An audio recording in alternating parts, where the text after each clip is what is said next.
महफिल Urdu YouTube channel पर एक बार फिर हम आपका इस्तकबाल करते हैं और आपको खुशामदीद कहते हैं।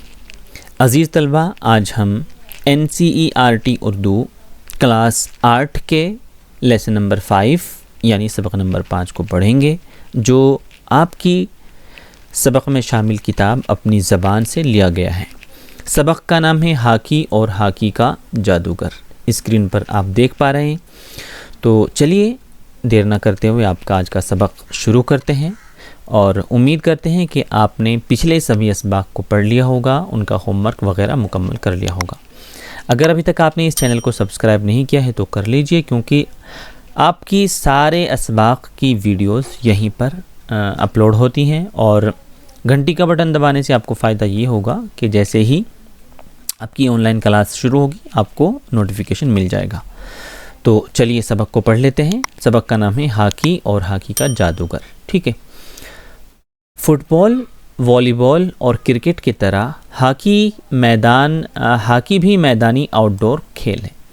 अब देखिए, खेल दो तरह के होते हैं बच्चों। कितनी तरह के? दो तरह के। एक होता है इंडोर खेल, एक होता है आउटडोर खेल। इंडोर खेल का मतलब होता है कि जो किसी बंद जगह खेले जाते हैं, किसी हॉल में या किसी बड़े कमरे में खेले जाते हैं ना। तो उसमें कौन कौन से खेल आते हैं? जैसे आपका टेबल टेनिस हो गया है ना, और आपका बैडमिंटन हो गया। तो ये सब सारे के सारे खेल इंडोर में आते हैं। और आउटडोर में आता है आपका फुटबॉल हो गया, हॉकी हो गया, क्रिकेट वगैरह हो गया। ठीक है जी। चलिए, कहते हैं कि कदीम यूनान और ईरान में हॉकी से मिलता जुलता एक खेल खेला जाता था। कहाँ पे? कदीम यूनान और ईरान में। ठीक है जी। मैक्सिको में पड़ोसी कबीले दोस्ताना माहौल में एक दूसरे को इस खेल की दावत देते। खेल तुलु आफ्ताब से गुरूब आफ्ताब तक चलता था। तुलु आफ्ताब कहते हैं सूरज निकलने को यानी कि सनराइज़ को, और गुरूब आफ्ताब कहते हैं सनसेट यानी सूरज डूबने को। गोल कई कई मील के फासले पर होते। गोल का मतलब पता है आपको? देखिए, एक ऐसी जाली टाइप की बनी होती है मैदान के अंदर, दिख रहे हैं ना आपको, ये वाली। और एक इधर वाले हिस्से में बनी होती है, इधर वाले में। यहाँ सारे ये जो जगह है ना, ये वाली जगह, यहाँ खिलाड़ी रहते हैं और वो गोल करते हैं। मतलब जो गेंद होती है उसको इसके अंदर पहुँचाना होता है, यहाँ पे इस जगह पे। ठीक है जी। तो जब खिलाड़ी यहाँ पे गेंद को पहुँचा देते हैं अंदर, तो उसको गोल कहते हैं। ठीक जी। तो गोल कई के मील के फासले पर होते और हर टीम में तकरीबन 1000 खिलाड़ी होते थे। कितने खिलाड़ी? 1000 खिलाड़ी। अब देखिए आप, कितना बड़ा मैदान होगा जब उसके अंदर 1000 खिलाड़ी एक टीम में, यानी कि दोनों टीमों में कितने हो जाएंगे? 2000 हो जाएंगे। ठीक है। खेल इतने जंगली अंदाज में खेला जाता कि कभी कभी खिलाड़ियों के सर फट जाते हैं और हाथ पाँव तक टूट जाते हैं। तो जब 2000 खिलाड़ी मैदान में खेलेंगे तो जाहिर है कि ऐसा तो होगा। सदियों बाद यानी कि सैकड़ों सालों के बाद हॉकी का खेल फ्रांस में हॉकिट के नाम से शुरू हुआ। किसके नाम से? हॉकिट के नाम से। कहाँ? फ्रांस में। देखिए, कुछ बच्चे बाद में पूछते हैं कि सर हम क्वेश्चन आंसर कहाँ से करें। तो आपके सबक के अंदर सारे के सारे क्वेश्चन आंसर ही हैं और इसी में से क्वेश्चन आंसर लिए जाते हैं। आप अगर एक बार वीडियो को ध्यान से देख लेंगे तो फिर आपके क्वेश्चन आंसर भी हो जाएंगे। 15वीं सदी ईस्वी में ये रूदबार इंग्लिस्तान पार करके इंग्लिस्तान यानी इंग्लैंड में पहुंच गया। कब? 15वीं सदी ईस्वी में। वहाँ इसका नाम हॉकी रखा गया। इंग्लैंड में कहाँ रखा गया इसका नाम? हॉकी, इंग्लैंड में। इंग्लैंड ही में इस खेल के ज़ाब्ते बनाए गए, इस खेल के जो रूल्स एंड रेगुलेशन बनाए गए वो कहाँ? इंग्लैंड में। स्कूल के लड़के जंगलों से छड़ियाँ काटते और उनको मोड़कर गेंदों से हॉकी खेलते। इब्तिदा में खिलाड़ियों की कोई तादाद मुकर्रर ना थी। बाद में एक टीम के लिए 11 खिलाड़ियों की तादाद तय कर दी गई। हॉकी का मैदान 100 गज यानी 91 मीटर लंबा और 60 गज यानी 54 मीटर चौड़ा होता है। इसको याद रखिए, आपके क्वेश्चन आंसर में भी आएगा कि कितना साइज़ होता है हॉकी के मैदान का? 91 × 54 मीटर्स। ठीक है। 91 मीटर लंबा और 54 मीटर चौड़ा। अमेरिका और कनाडा वगैरह में मैदानी हॉकी यानी फील्ड हॉकी के अलावा बंद स्टेडियम में बर्फ़ पर हॉकी यानी आइस हॉकी भी खेली जाती है। ठीक है बच्चों, समझ गए ना? मैदान में तो हॉकी का खेल खेला जाता है, बर्फ़ पर भी खेला जाता है। कहाँ कहाँ? इंग्लैंड और अमेरिका और कनाडा में। हिंदुस्तान में हॉकी का खेल अंग्रेज़ों के ज़रिए पहुँचा। कब पहुंचा? 1885 में मुल्क का पहला हॉकी क्लब कलकत्ता में कायम हुआ। हिंदुस्तान ने पहली दफ़ा, अब देखिए हॉकी कैसी होती है, जो आपको दिख रहा है ना स्क्रीन पे, ऐसी होती है हॉकी जी। हिंदुस्तान ने पहली दफ़ा 1928 के ओलंपिक खेलों में हॉलैंड को फाइनल में हराकर हॉकी में तलाए तमगा हासिल किया। तलाए तमगा कहते हैं बच्चों गोल्ड मेडल को, किसको? गोल्ड मेडल को, ठीक है। इसके बाद के तकरीबन 40 साल तक हिंदुस्तानी टीम हॉकी के खेल में सारी दुनिया पर छाई रही। हिंदुस्तानी हॉकी की तारीख़ मेजर ध्यानचंद के ज़िक्र के बग़ैर मुकम्मल नहीं हो सकती। वो इलाहाबाद के एक राजपूत ख़ानदान में 29 अगस्त 1905 को पैदा हुए। कई बार ये आपका जनरल नॉलेज में भी सवाल आ जाता है कि हॉकी के जादूगर किसको कहा जाता है। 16 साल की उम्र में फ़ौज में मामूली सिपाही की हैसियत से भर्ती हुए और मेजर के ओहदे तक तरक्की की। वो फ़ौज के अफसर की निगरानी में हॉकी खेलने लगे। देखते ही देखते दुनिया के एक अजीम खिलाड़ी बन गए, यानी कि ज़बरदस्त खिलाड़ी बन गए। हिंदुस्तान की हॉकी की टीम ने जब पहली बार ओलंपिक खेलों में हिस्सा लिया तो फाइनल में हिंदुस्तान और हॉलैंड का मुकाबला था। ध्यानचंद और टीम के दूसरे साथी अचानक बीमार हो गए। कप्तान भी उस वक्त मौजूद नहीं थे।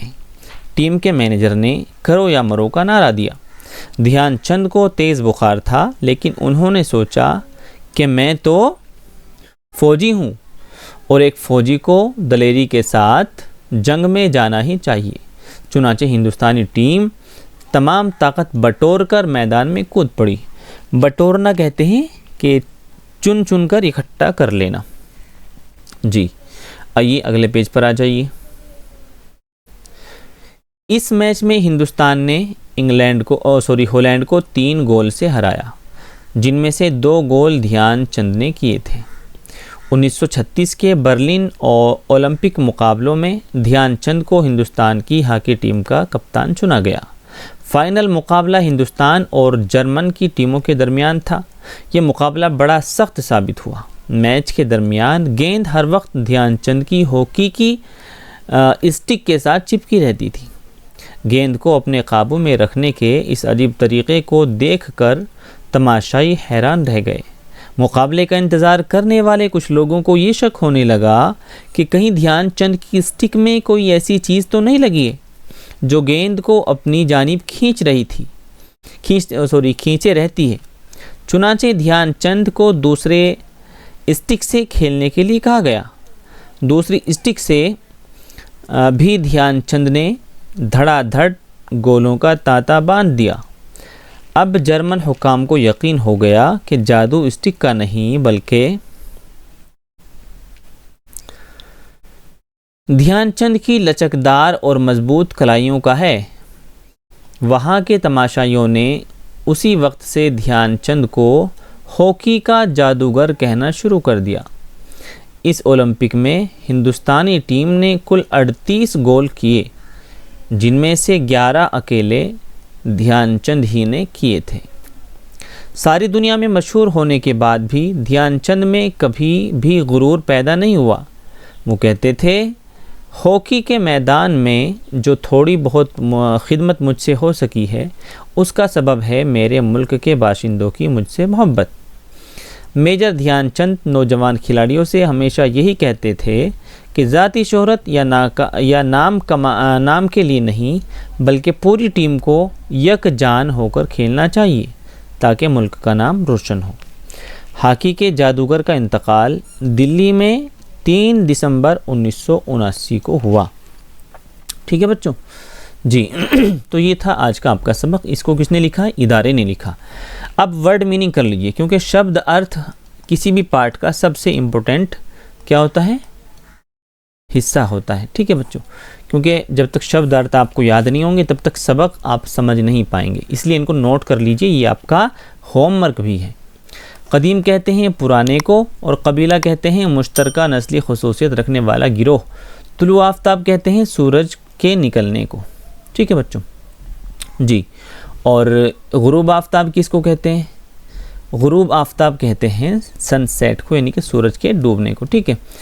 रूदबार इंग्लिस्तान, इंग्लिश चैनल यानी इंग्लैंड और फ्रांस के दरमियान का समंदरी रास्ता। ज़ाब्ता कहते हैं कायदा और कानून को। मुकर्रर कहते हैं तय किया हुआ। स्टेडियम कहते हैं खेल खेलने का वो मैदान जिसमें खेल देखने वालों का भी इंतज़ाम हो। खलबली कहते हैं बच्चों हलचल, शोर शराबा, हंगामा। और फाइनल कहते हैं आखिरी को। तलाए तमगा कहते हैं सोने का मेडल। मुकम्मल कहते हैं पूरा। और मेजर किसको कहते हैं? मेजर कहते हैं फौजी अफसर को। ठीक है, तो भर्ती किसको कहते हैं? दाखिल होना, दाखिला। मैनेजर कहते हैं मुंतजिम और मुहतमिम को। ओलंपिक कहते हैं हर 4 साल बाद एक मरतबा होने वाले खेलों के आलमी मुकाबले को। स्टिक कहते हैं हॉकी खेलने की छड़ी। जानिब कहते हैं तरफ को। जर्मन कहते हैं जर्मनी का रहने वाला। जैसे इंडियन कहते हैं ना, जो इंडिया में रहने वाला उसको इंडियन या भारतीय कहते हैं। ठीक है, हुक्काम कहते हैं हाकिमों को। हाकिम की जमा हुक्काम है, अफसरान को कहते हैं। शोहरत कहते हैं मशहूर होने को। नाम रोशन होना कहते हैं इज़्ज़त हासिल करना और शोहरत पाने को। गोलों का तांता बांध दिया यानी लगातार कई गोल कर दिए। अब आपका थोड़ा सा काम और बचा हुआ है, आपको क्या करना है? सोचना और बताना है। हॉकी खेलने के लिए कितनी जगह चाहिए, यानी कि हॉकी का मैदान कितने बाई कितने का होना चाहिए? तो आपने पढ़ा था 91 × 54 मीटर्स। ठीक है, तो इतनी लंबाई चौड़ाई होती है। कदीम ज़माने में हॉकी जैसा खेल कहाँ खेला जाता था? फ्रांस में। ठीक है बच्चों जी, आइए जल्दी से इनको कर लेते हैं और इनको आप अपनी कॉपी में ज़रूर नोट कीजिए। फ्रांस में खेले जाने वाले खेल को क्या कहते थे? हॉकेट कहते थे। हॉकी के ज़ाब्ते किस मुल्क में बनाए गए? इंग्लैंड में। आइस हॉकी क्या है और किन मुल्कों में खेली जाती है? अमेरिका और दूसरा मुल्क आपको बताना है, कनाडा। हॉकी की टीम में कितने खिलाड़ी होते हैं? 11 होते हैं। ध्यानचंद कौन थे और उनकी पैदाइश? वो एक फ़ौजी अफसर थे और उनकी पैदाइश कहाँ हुई? वो अपने सबक में पढ़ लिया होगा। हिंदुस्तानी टीम के मैनेजर ने करो या मरो का नारा क्यों दिया? क्योंकि फाइनल मैच था। लोगों को ध्यानचंद की स्टिक के बारे में क्या शक था कि कहीं उनकी स्टिक में कोई चुंबक तो नहीं? जर्मनी के तमाशाइयों ने ध्यानचंद को क्या नाम दिया? हॉकी का जादूगर। हिंदुस्तान ने हॉकी में पहला तलाए तमगा किस ओलंपिक मुकाबले में हासिल किया था? आपको ऊपर बता दिया गया है। ध्यानचंद को हॉकी का जादूगर क्यों कहा गया? क्योंकि उनकी कलाइयों में एक तरह का जादू था जिससे वो हॉकी के ज़रिए से गेंद को किधर भी घुमा देते थे। ध्यानचंद नौजवान खिलाड़ियों को क्या नसीहत करते हैं? कि अपने लिए मत खेलो, अपने देश के लिए खेलो। खाली जगह को भरिए यानी fill in the blank. Hockey outdoor यानी मैदान में खेले जाने वाला खेल है। ठीक है, हॉकी का खेल फ्रांस में हॉकेट के नाम से शुरू हुआ। इंग्लैंड में इस खेल के ज़ाब्ते बनाए गए। ठीक है, यहाँ पे आपको ज़ाब्ते लिखना है, ज़ाब्ते बनाए गए। बंद स्टेडियम में भी हॉकी खेली जाती है। ठीक है, कौन सी वाली? Ice hockey. 1928 को फाइनल में हराकर ये आपको भरना है, ऊपर से देख लीजिए। पूरी टीम को यकजान होकर खेलना, यानी कि एक जान की तरह होकर खेलना चाहिए। चलिए, इनको आप तभी सही कर पाएंगे बच्चों जब आप पूरा सबक गौर से पढ़ लेंगे और देख लेंगे। वाहिद की जमा और जमा का वाहिद लिखिए, यानी कि एक वचन का बहुवचन और बहुवचन का एक वचन बनाइए। ठीक है, चलो कैसे करेंगे? तरीक़े का क्या हो जाएगा? तरीक़ों। क्या? तरीक़ों या तरीक़े। ठीक है, सदियों क्या है? बहुवचन है, तो इसका क्या हो जाएगा? सदी हो जाएगा। ठीक है, ज़ाब्ता क्या है? एक वचन है, इसका बहुवचन क्या हो जाएगा? ज़ाब्तों। ठीक है, ज़ाब्तों। हुक्काम क्या है? जमा है, यानी कि बहुवचन है, इसका क्या हो जाएगा? हाकिम। ठीक, तरीक़ों और इसका बच्चों यहाँ तरीक़ों भी हो सकता है। ठीक है, तरीक़े और तरीक़ों दोनों हो जाएगा। खिदमत क्या है? इसका क्या हो जाएगा? खिदमतें। खिदमत एक वचन है, इसका बहुवचन क्या हो जाएगा? खिदमतें। तो इस तरह से आपको ये कर लेना है। ठीक है, और आगे आ जाइए, अगले पेज पे आ जाइए और यहाँ पे लिखा है कि बुलंद आवाज़ से पढ़िए। यूनान, कबीले, सदी, तलाई, तमगा, अजीम, मैनेजर, लचकदार, मगरूर, खिदमत, बाशिंदा और शोहरत। बुलंद आवाज़ से पढ़ने से आपका प्रोनाउंसिएशन यानी कि तलफ़्फ़ुज़ सही हो जाता है। पढ़िए और समझिए। अहमद ने एक ख़त लिखा। यास्मीन संतरे खाएगी। ठीक है, यहाँ पे लिखा और खाएगी दो चीज़ें हैं। यहाँ पे किसकी बात हो रही है? टेंसेस की बात हो रही है। पहले जुमले में लिखा और दूसरे जुमले में खाएगी से काम का करना ज़ाहिर होता है। ये अल्फाज फ़ेल कहलाते हैं। आपको पता होगा ना, इंग्लिश में क्या बोलते हैं? वर्ब बोलते हैं। वर्ब आप जानते हैं ना, जिसको हम वर्ब कहते हैं उसी को फ़ेल कहते हैं। ठीक है, अहमद और यासीन अल्फाज काम करने वाले को ज़ाहिर करते हैं।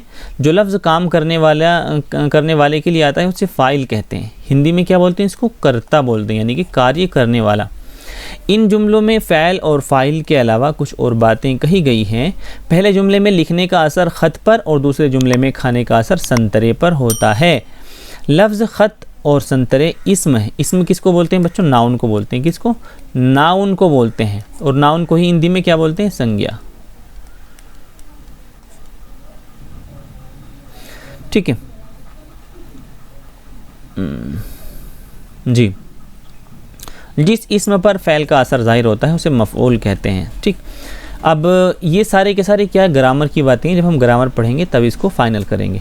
गौर करने वाली बात क्या है? कुछ लोग कहते हैं कि खेलोगे कूदोगे होगे ख़राब, पढ़ोगे लिखोगे बनोगे नवाब, लेकिन आज इसका उल्टा है। जो लोग खेल कूद में आगे निकल जाते हैं वो करोड़ों कमाते हैं, और जो पढ़ने लिखने में होते हैं वो खैर। आपको ये नहीं सोचना है, आपको अपनी पढ़ाई करनी है। इसका मतलब ये नहीं है कि बच्चों को खेलना नहीं चाहिए। तालीम हासिल करने के साथ साथ खेल कूद में भी हिस्सा लेकर जिस्मानी सेहत की तरफ तवज्जो देनी ज़रूरी है। शख्सियत की मुकम्मल तरक्की के लिए पढ़ना लिखना और खेल दोनों लाजिम है, क्योंकि सेहतमंद जिस्म ही में सेहतमंद दिमाग होता है। ठीक है, तो बच्चों ये था आज का आपका सबक। उम्मीद करते हैं कि आपको ये सबक अच्छा लगा होगा। अगला सबक आपका है गुले अब्बास के नाम से। इसको हम जल्दी ही किसी दिन पढ़ेंगे। और अभी तक अगर आपने इस चैनल को सब्सक्राइब नहीं किया है तो प्लीज़ कर लीजिए, क्योंकि यहाँ से आपको सारी क्लासेस और आपकी सारी ऑनलाइन क्लास यहीं पे होती है। और घंटी का बटन आप दबाना ना भूलें।